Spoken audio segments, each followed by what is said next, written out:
Hey guys, so this is probably like my first video here on YouTube. Most of y'all know me on Instagram as a high performing setter in the high ticket industry. But here's the thing, what I've seen on Instagram is that there's no transparency or barely any, about sales. Okay. And I definitely want to be open with that because I have definitely had an experience. I mean, now I'm great, don't get me wrong, but I think that if we were more honest about these aspects of the high ticket industry, then more people would definitely succeed. So first thing I definitely want to mention is that inflated revenue claims. Okay, so some startup owners will literally exaggerate their numbers to attract talent and investors. Okay, always verify before committing.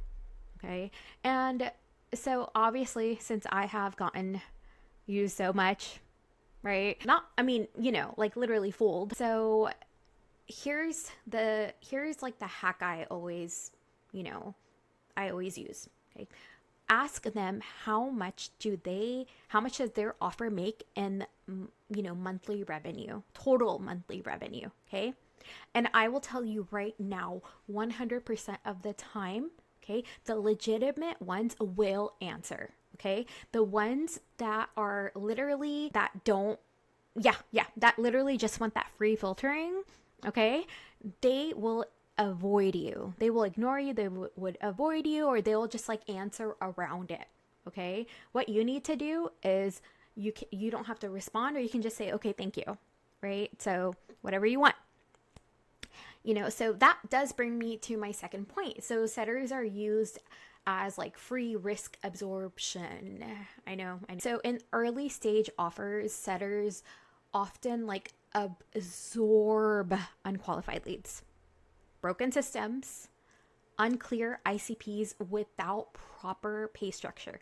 Okay. And so if you are accepting something that's fully commission only, okay, and if it's a startup, then they have no business to even hire setters. Period. Okay. Literally, like I mentioned on point number one, you will be doing free filtering.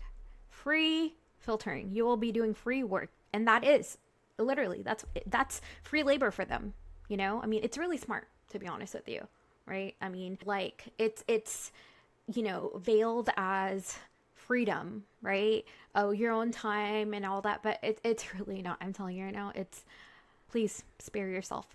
Now, number 3 is back end manipulation. Oh gosh. So in poorly structured teams, performance can be influenced by internal politics, not just skills. Okay. So, that calendar allocation, lead distribution, the tech setting matter more than most setters realize. Okay. So this was really, really a shock to me that you can even, this is whether you're performing good or not, if you don't have a good relationship with your setter manager, or if you just kind of piss them off a little bit, and we all legally, it's not true, but we all know how it is under, right, workplace. So if they don't want you on the team, okay, they will literally figure out a way to sabotage you. Okay, so they'll literally, there's a setting on GHL where a certain setter, okay, can get more leads, especially if you do a low ticket program or something. So yeah, they can make it medium priority, high priority, right? They can put you medium priority. They can not include you in the calendars, right? So there are different types of funnels. They can include you, let's say the offer you're at has 10 different calendars, right? Because of the funnels, and you're only on 2 and you will never know. And so, that calls booked channel on Slack is ding, ding, ding, ding, and then all the other setters are getting, those book calls, right?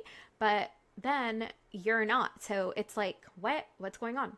So It is what it is, right? So next, but this is not always the case. Sometimes it really is a glitch, right? So just this is something to be super, super, super careful, okay? For no infrastructure. Oh my gosh. Oh my gosh. No CRM, clarity, none of that, okay? No defined SOP, no stable marketing input. So, and then like on top of that, there's high pressure with low support, okay? Definitely like as you grow, right? As you become a better setter, everyone's gonna want you, especially if you put your value out there and you have people vouching for you, everyone will fight for you. And I'm gonna tell you something, okay? Do not let the startup people, the ones that make 10K a month, 20K a month, right? Don't let them grab you, even if they like offer you a salary. Okay. Because when you, if even if it's like a really attractive salary and they're like, hey, well, help me scale, because let me tell you something. Okay. Money is not just everything, you're going to be expected to help scale and help, with the results and everything. But if there's no like system in place or no intent to create that system, and you're having to do manual work on top of all the work from setting, which is tedious, especially if you care about your work and you care about results first. You're not just like 9 to 5, or you just, so and as you get like more experienced, right, in this industry, especially as a setter, you'll understand what works, what doesn't, like tweaks, adjustments, right? Everybody has their style. Mine is more like nurturing, like I focus more on quality, right? So more personal, connecting with the prospect, right? So please, please, please just be careful with that. Like, don't get lured into those really, really small offers because they have promised you so much, because you're literally signing up for failure. Like I'm telling you right now, and then you're having to fight for basic rights. Like, why should we get a CRM? Why should we organize a CRM? Imagine like a doctor's office, right? So they have like 5 patients, right? This is like the best analogy I can give y'all. They have 5 patients and it works like the CRM are sticky notes and like those like manual files, right? And it works because there are 5 patients, okay? But when there's 50 and then you are the system and you have to manage the sticky notes, right? You have to manage the files, and then we add more doctors, that's crazy, okay? And then 50 to 500, you get what I mean, right? Hopefully they don't kill any patients, but yeah, don't do that. So hopefully that like kind of like emphasized what I meant. Anyways, the 5th one is emotional burnout disguised as like that hustle culture, like long hours, constant Slack pings, no real stability, but you can definitely set your boundaries with them.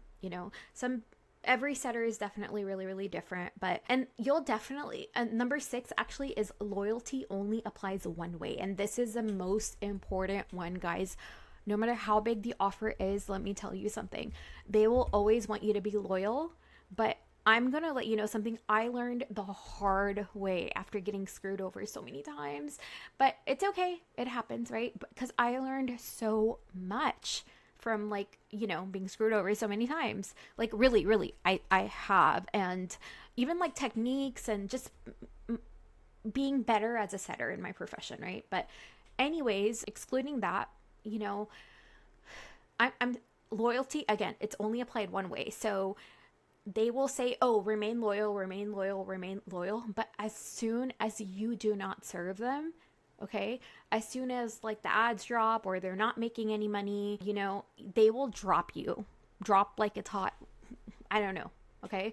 So some offer owners label you as disloyal, like on an offer, like if you explore better opportunities as well. So, but the moment cash flow tightens or they no longer need you, they will drop you without hesitation. So in high ticket, loyalty is rarely emotional, it's economic. So I do want to let you know that. Now, y'all are probably like, Sana, you making this video calling everybody out, like, aren't you going to get hate, or aren't you going to get like,